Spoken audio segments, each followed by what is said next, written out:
ECSI fans, you want to revolutionize your sports investing habits? Allow me to tell you about WagerWire. WagerWire is an app that helps you become a superior bettor by allowing you to sync all your sports books and track all your bets in one place. See your current action, your betting history, and stats. You could also sign up for sports books and collect bonus offers. Follow them at WagerWire on X, as it's the best account on the platform. Head to App Store or Play Store now and search WagerWire and download the app.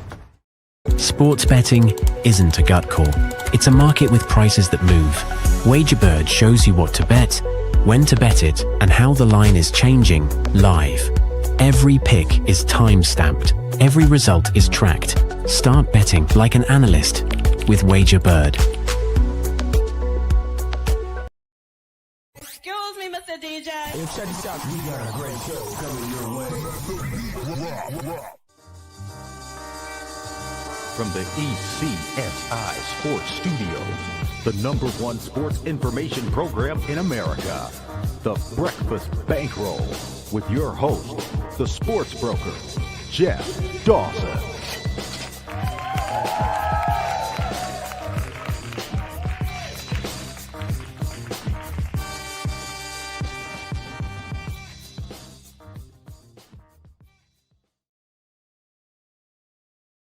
Good morning, sports fans from all around the world. I am the host, Jeff Dawson, East Coast Sports Investors. Welcome to the Breakfast Bankroll, July 30th. Holy cow, 65 degrees Cape Cod, and it is wet out there. That all that rain that Matthew sent to us from New York City has arrived over the last night and a half. So if you're a duck, or you need your lawn watered, you're all set there. As it's the Breakfast Bankroll live from the Mecca, NYC. Matthew George with us in his normal Thursday spot at 10 a.m. Today's headline, too early to crown 76ers and LeBron Eastern Conference champs. Get some odds right up there. Kind of real interesting. Of course, we'll break down with Matthew in a second. First and foremost, a shout out to our proud sponsors and partnerships. It's WagerWire. Head on over to Google Play, download that app. It is free. Travis, Zach, Guy, myself, Amber Hawley, Carol Bucks, Matthew Allen, Jacob, Drew. The list is endless. Download the app, jump on over to X, join the community at WagerWire, and then while you're there, head on over to wagerwire.com/marketplace. Some amazing tickets up for sale there if you're looking for some investment purposes there. Wagerbird.com.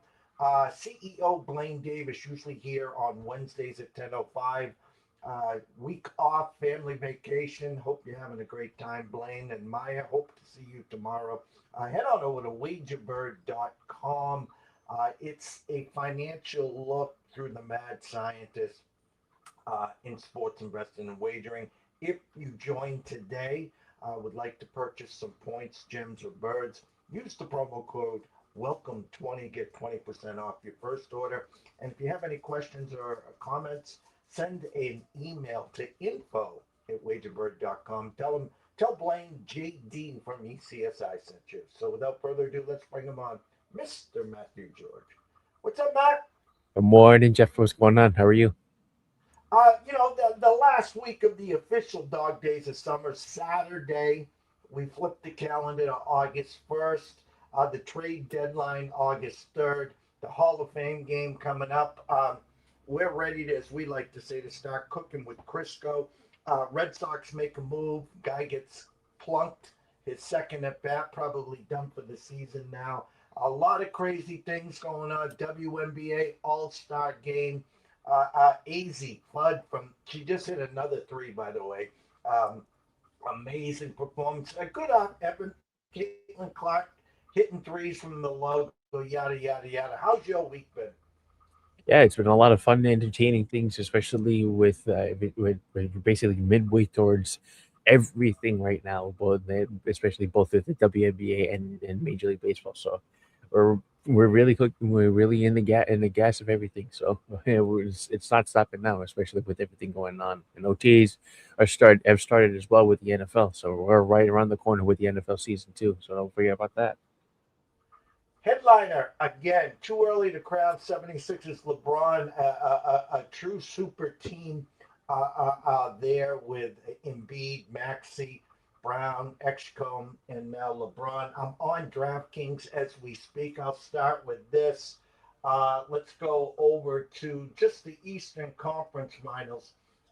Your New York Knicks plus 330, 76ers plus 350, Celtics plus 600, Pistons plus 800, Raptors plus 900. I guess they think Kawhi's going to stay there. Heat plus 1,000. There's Giannis, of course. The Cavs getting no respect at plus 1,000. Here's the sneaky one, I think. Pacers plus 1,600. If you go back, that was a year without Halliburton. Now they're hiding in the fescue. Not that they're the team to beat. But my question to you is this.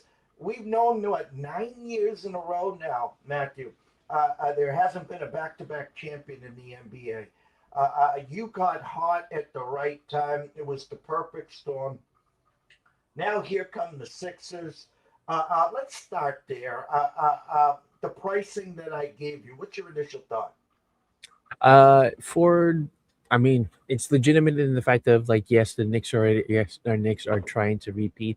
It is the hardest thing to do in the NBA because it's only happened a few times. It's only happened very few times, especially the last time was probably with Golden State. But at the end of the day, I think there's some form of a chance, but like everything now is real heavily reliant on can everybody stay healthy? Will there be a big difference, especially if in terms of the roster with the Knicks in terms of Mitchell Robertson because they have lost their best offensive rebounder in the league, I think, in my opinion, to Boston. So we'll see how everything ramps up, especially with everything that they did now. They did a good offseason with re-signing everyone that they needed to re-sign.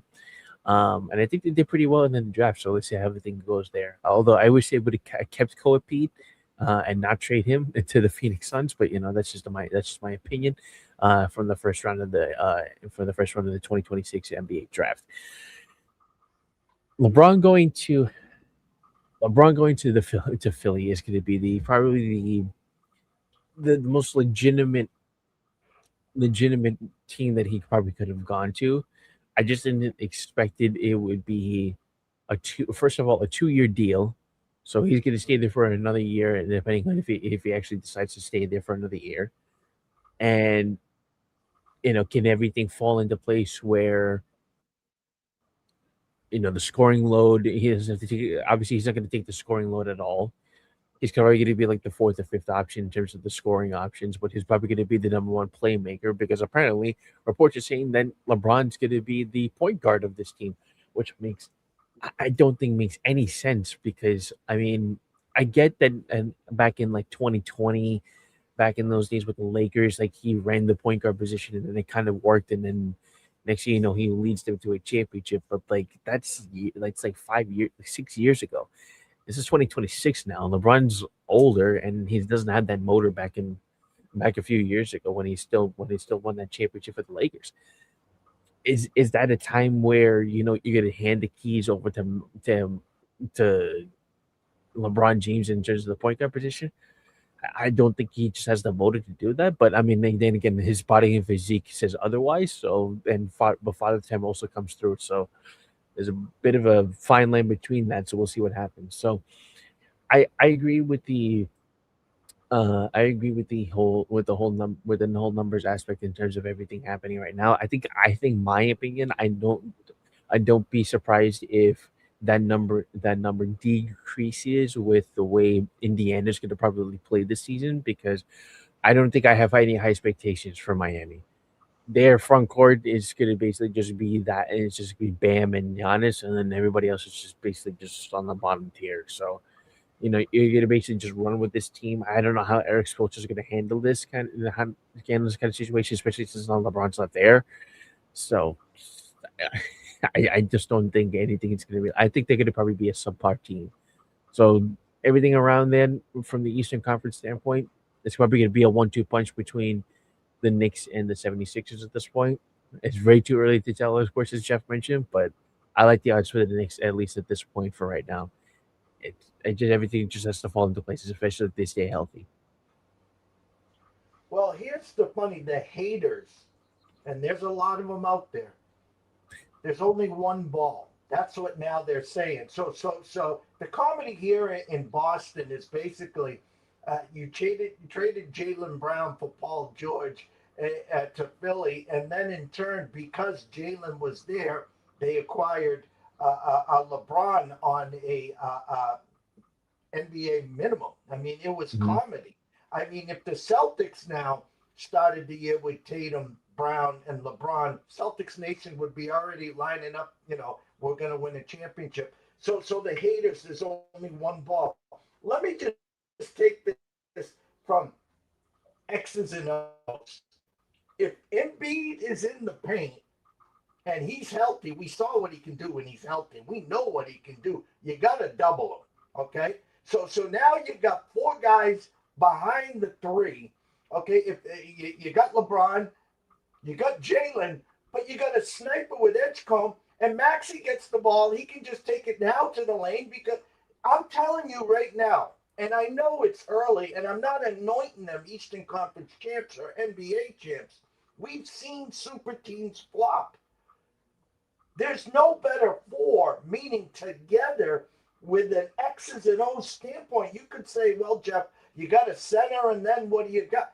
I'm telling you right now, you're not going to be able to defend that team if Embiid is healthy. Agreed, and I think if the defensive aspect from both Tyrese Maxey and VJ Edgecombe can step up, then I think this team probably could be a frontier team to win the championship. However, that is it. That is if, as Jeff mentioned, if everything falls into place. The biggest question is if Joel Embiid especially can stay healthy. And he has said a lot of he has told LeBron, and he's told LeBron on social media, I am healthy. Okay, but then I mean, I get it. You've done it before. You've done it. Try to do it for like throughout your entire career, and could not try to stay in the court for at least 60 games. So, I would like to see at least some kind of truth behind that. But again, it does take a long time. Your body does wear and tear throughout an 82 game season in the NBA. So there's really a lot of high stakes in terms of winning a championship. It's either win or die for this team because it's very top heavy. In terms of the 76ers, the bench is kind of in the bench is going to be basically the weakness at this point. But if maybe before the start of the season, they could probably or even before the trade deadline, come up with a good bench aspect to where they have the shooters, they have the defense, and especially the 3-point shooting that they're looking for, and at the end of the day, they could set in stone to where Jalen Brown can be the main scorer. I would think that Jalen Brown would be the main scorer of the team. Tyrese Maxey and the VJ Edgecombe should just go to the basket / create their own shot at will. And LeBron James could be the floor general of the team, and then Joel Embiid could be the three and I guess the 3 and D kind of guy because Joel Embiid could shoot the ball. He has a footwork like Hakeem Olajuwon, and just basically could score anywhere from on all 3 levels, and has the defense for it when he is healthy. So that's the biggest thing for the 76ers, especially coming up to the season where you have the king. Everybody can just come around together and just say that, yeah, we're here, we're ready to go, and try to compete for an NBA title that we haven't had since. Oh God, I can't even remember last time. I remember the last time the 76ers won a championship. That's probably before my time. I remember the Dr. J, the Andrew Tonys, and then further down the line there, the Allen Iverson teams. They were just Daryl Dawkins. I know I'm talking a little well before your time, but that was just amazing times back then. Uh, I remember the Celtics' first big three. not talking in the 80s with Larry and them. I'm talking about when it was Paul Pierce, and then they got Kevin Garnett, and they got Ray Allen. And I think what a lot of people are forgetting is there was a lot of after three quarters up 20 and people resting. And so you can literally load management LeBron and Embiid. You can flip flop them. They might not be playing a lot of fourth quarters here. And the fact is, you can run out the young guns, Jaylen Brown, Edgecombe, and Maxey, and your bench up 20. I'm not anointing them, but I'm telling you right now. I told you this last week. I'll tell it to you again. Put Embiid in bubble wrap. Give LeBron his 28 minutes and let the younger three take over when needed. This team, after the All-Star break, now you start really tinkering with stuff. Maybe they bring someone in, as you said, from the trade deadline. But listen, again, there's no doubt in my mind they're the team to beat in the Eastern Conference. Okay. I mean, at the end of the day, I would like to see that happen because this is the biggest super team that I've probably seen in a very long time. The last time I've probably seen a super team built like this, where like also older players were also involved with this, was the Lakers, and that was the time where Steve Nash, and Dwight Howard with Kobe Bryant and Paul Gasol was on that team. And that didn't really mesh well because they couldn't win a championship together. There was obviously some off the court issues between Dwight and Kobe Bryant. That team just basically flopped because they were dealing with a very old Steve Nash. Dwight Howard wasn't good as he used to be, especially with his knees. And Kobe was trying to do everything he could, but then there was an Achilles tear that year, and just couldn't stay on the court as well as he could have back in the old times, especially when he won the championship back in 2009. So, I would like to see this super team try to mesh together because there's three really good superstars and including a Hall of Famer in that mix with LeBron James. And then the three basically you have like all stars for this team because VJ Edgecombe is probably going to be an all star when it's all said and done at some point. I mean, even if he was not on the 76ers, he probably would have made the all star team within the next year or two, or probably even this season if he wanted to at this point. So everything is basically just from the starting line. This front five has to come through, especially if they want to win a championship for the 76ers. It hasn't been a very long time. I think I'm really trying to remember the last time. I think it was 19 in the 80s with Earl Monroe. I think that was the year. I think that was the decade year, if I'm not mistaken. WNBA again in the intro. Last weekend, All-Star weekend, AZ Fudd dominant in the three-point contest. Had a great turnout, sold out the place. Great All-Star game. Caitlin Clark hitting three, some logos. That's what the WNBA is supposed to be. We've talked at length about where it is currently right now. You said, again, don't be surprised if Liberty take a major jumper the second half of the season, and the Sparks already looking to trade Kelsey Plum. Yeah, very good All-Star game in general. I think the way that everything was viewed, everything was handled was very good in terms of the aspect of the coverage itself. And then Hazy Fudd. Wow, what a knockdown especially in the final round. The 3-point contest. He was lining it up from downtown. Her jump shot is just one of the purest in the WNBA. Probably the purest, all of basketball. One of the purest of all of basketball, aside from Steph Curry. But, I think she's one of them. Has a textbook jump shot. With the coverage of the WNBA and with the All-Star game, I think it's the most watched. I think the most watched WNBA All-Star game, I think, in history, which is very good. And I think the way that everything's been handled in terms of that has been, very good. And I think hopefully the way everything's been handled for the most part can stay like that for years to come, especially since the draft, especially since for next year, there's gonna be a lot of new players that are gonna be coming around that people should be very wary of, or very like weary about in terms of like, okay, these girls can make an impact. And I think that don't be surprised if the Liberty do, as Jeff mentioned, don't be surprised if the Liberty do make a jump the second half of the season. They done that last year, and then the Aces also did the same thing, winning 16. Like I think 16 of them was 17 games. But I think this team needed to figure out the way, because obviously they have a new head coach from Chris DeMarco, and they brought in Satu Sable. But the problem is that like the team had dealt with so many injuries, especially with Satu Sable at the start of the season, and then Sabrina Ionescu and Brianna Stewart, they were banged up coming at the start. So with this All-Star break, so they have enough time to just revamp and just come up.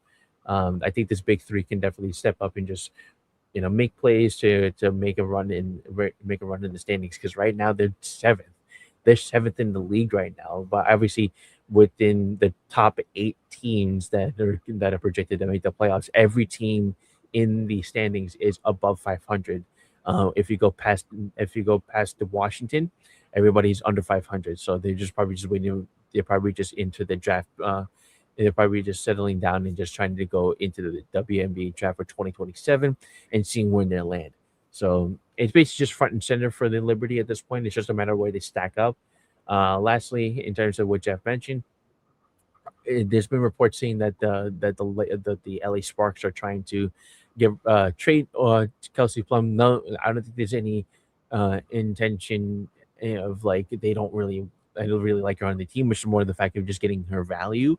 And just getting her to probably a championship contender. I don't think there's any world where she goes back to the Aces, because there's been a lot of back and forth between her and that team back when they won a championship together. But I think there was still kind of off the court issues with that. I wouldn't be surprised if she goes into a really surprising. I wouldn't be surprised if she even goes to a team like the Liberty, or some kind of team that needs that kind of leadership and offensive pedigree, because she could shoot the ball like lights out, like in like nobody's business. And I'm trying to see like what kind of fit would someone need. I wouldn't be surprised if she goes to Golden State as well, because Golden State probably needs just that one more piece in terms of having a floor general / light shooter. But they're really exceeding expectations the first 2 years, being in the WNBA, from making the playoffs even though losing Kayla Thornton to now being third place in the league right now. So don't be surprised if at some point before the trade deadline, for the Golden State Valkyries to pick Kelsey Plum up. It's gonna be a very interesting rest of the season for the WNBA, and I'm very excited to see what the matchup will be for the finals. I was getting confused with Isaiah Thomas limping and losing in 1983. I was a junior in high school. The 76ers swept the Lakers, won the NBA championship. Moses Malone, the MVP. Billy Cunningham, the coach. Key players: Dr. J, Maurice Cheeks, Andrew Toney, Bobby Jones. There. So that's how long it's been for the 76ers there. MLB, Yankees, they like to get leads and then blow them. The defense still struggling. Bad news with Bellinger now out 4 to 6 weeks. Aaron Judge, a setback. We're still waiting for Stanton. Hey, the Rays probably now, most likely, maybe, going to win the East. I'm not saying you're not going to make the playoffs, of course. Thoughts on the Yankees? Yeah, 2.5 games back now from the AL East. So I don't think it's still. I think it's still a chance, but again, the health concerns for the Yankees has just been very. It's just been very poor this season. So I mean, trying to get everybody back, but we're trying not to rapidly get them back into the lineup. It's just been a seesaw effect for the Yankees, especially for the most part, and that's just saying it lightly. So especially with the loss last night to the White Sox. They were up 4-0 going into the eighth inning, and the next thing you know, they just blow the lead 4-4 going into the ninth, and then everything just falls apart. They did score a run in the ninth, but then give it up. In the bottom of the ninth inning to the White Sox. So and in a series where they should have swept them, it's because they were basically just in the front row seat in terms of sweeping that series with the White Sox. But the bats really need to come through at this point. It's just been all over the place with the way everything's been handled, and now with the setback with Cody Bellinger, it really just puts everything on the front burner of the fact of, okay, we know that this team on paper is really good, but the problem is everybody just can't stay healthy. Spencer Jones also, but on a side note, that Spencer Jones did also just hit a home run as well. The guy can still rack up the power that he needs to. I think it's just a matter of, can this team really? It's just the health concern has just been so all over the place. Where is this team really good, or is it's just that they can't really stay on the field and they're just waiting for the playoffs? That's probably what they're doing, but they can't really have too many far setbacks to where the fact of now you're just going to compete for a wild card spot. So that's not the expectations for this team. This expectation is to try to make a World Series run, because obviously at the end of the day, Aaron Judge's age, the same thing with like LeBron James, the age is going up for Aaron Judge. There apparently it seems to be the year where he's trying to just get back on his feet. So there's probably no MVP conversations for him as well. So everything needs to just come into place with this team. Right, that is just going to be down in the water for them. F1, the Hungarian Grand Prix preview. Yeah, so everything happened. Well, excuse me for the correction, but the race just happened this past weekend. It was I'd say probably the more confusing weekends in terms of the race. But I mean, and this was the last race before the summer break, so we won't be racing again until the end of August. So I think this was like, to see, it was very entertaining to say the least. Max Verstappen had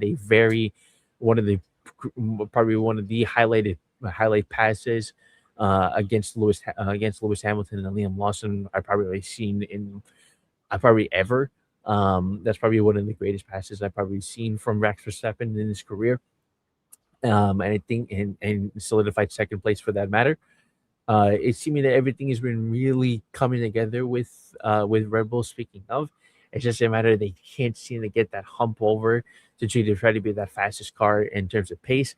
McLaren at the end of the hand was really stellar until the back markers. Oh my goodness, I could go forever with the heck, whatever the heck happened with the back markers, especially with, everybody's going to highlight this with the Williams in Carlos Sainz, and he was trying to compete in the back markers against Fernando Alonso, and then the fact of he didn't see Oscar Piastri trying to be behind him, and then bangs right into him, and bangs his front wheel, and then next thing you know, he has a reliability. Oscar Piastri has a reliability issue. He was competing for first place, and the back markers were just all over the place to the fact where apparently Carlos Sainz didn't even see the blue flags.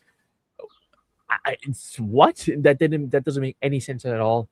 That cost Oscar Piastri the race because he was basically in contention to get first position, and everything just fell apart for Piastri at the end of the day. So another DNF, one DNF that they could have avoided, but both the FIA and just everything in there was just all over the place. So, and eventually Lando Norris did win that race. So I mean, it's still very good in good result in terms of McLaren, but at this point, it's just like, well, I mean, can you give some love to Piastri? It doesn't seem like to be. Kimi Antonelli with the unfortunate situation where He did switch to the hard tires and was trying to go through it the rest of the way. Max Verstappen and Lando Norris were also in you or were very old soft tires going into around 5 to 7 laps before the end of the race. But then the virtual safety car came on because of the reliability issue from Oscar Piastri, and then everything basically almost fell apart for Kimi Antonelli, but did stay poised in trying to keep uh, Lewis Hamilton behind him. It was a very tight race especially towards the end, especially trying to keep those hard tires because everybody else switched into either used soft or new soft tires under the virtual safety car. If anybody doesn't know what that means, VSC or virtual safety car means that you go on 30% less pace, but you still keep every position in place. No safety car at all. Either that if there was a safety car, then everybody would be falling into place and everybody would just be right behind each other. But everybody still stays in place in terms of where they are in under the VSC. So it really almost fell apart for Kimi, but still was able to maintain the third place. And George Russell, after having a horrible start because of his gears, fell all the way to 20th, but then came all the way back to being in the point contention. So Mercedes as a whole has been looking very strong so far, even with the misuse in technical aspects in terms of everything that was handled, especially this past weekend.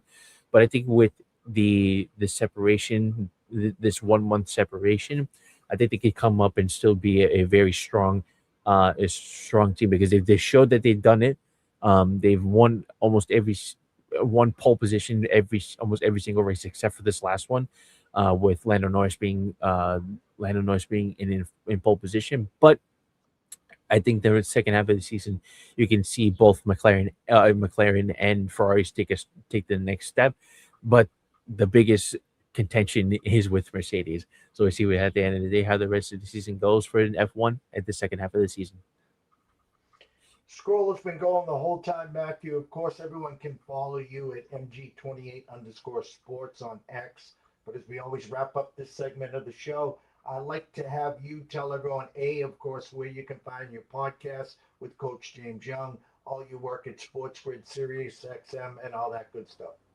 Yeah, if as Jeff mentioned, I do a podcast with Coach James Young. If you want to follow him, go follow him at Coach Young and J, and follow on YouTube and go subscribe on YouTube with the Opening Line Media, with the Coach's Edge with JY, where we either interview a bunch of head coaches from both men's and women's basketball for college basketball. Either that or talking about the biggest breaking news or anything that happens throughout the WNBA and the NBA, especially now with LeBron James going into Philly. So everything is ramping up for the rest of the season. And again, if you missed anything that happened today, both with myself here with Jeff on East Coast Sports Investors, or with anything that happens with the coaches as with JY with Coach James Young, go follow me at MG28_sports for any recaps or anything or any sports reels and whatnot that Jeff and I and Coach and I produce throughout the rest of the year. And then plus OTAs OTAs have just started for the NFL, so we're really ramping up, especially we're right into August, and next thing you know it's September, and we're right into the NFL season. So we're really good to be cooking with Crisco, as Jeff always says. And good news for you, Malik Neighbors out on the field looking pretty good. A couple weeks ago wasn't, so obviously that will be one of our headliners next week. The progress of Malik Neighbors. How's that? Absolutely. We'll see how the Giants do. It's very, very adamant that the fact that this team needs to make a playoff push. And he's going to be one of the main reasons why. Tomorrow, 10:30 a.m. Eastern, I will be a guest with Andrew McGinnis on Wager Talk TV. And then at 1 o'clock, Scotty Webb back for the MLB Friday Night Lights MLB show. As we'll break down what has transpired the last 2 days in the MLB as we get closer to the August 3rd deadline. And of course, the main card on Friday Night Lights. So for myself, Jeff Dawson at EC Sports Invest, the one and only Mr. Matthew George at MG28_sports, we wish everyone a blessed day. People back east, stay dry and stay tuned.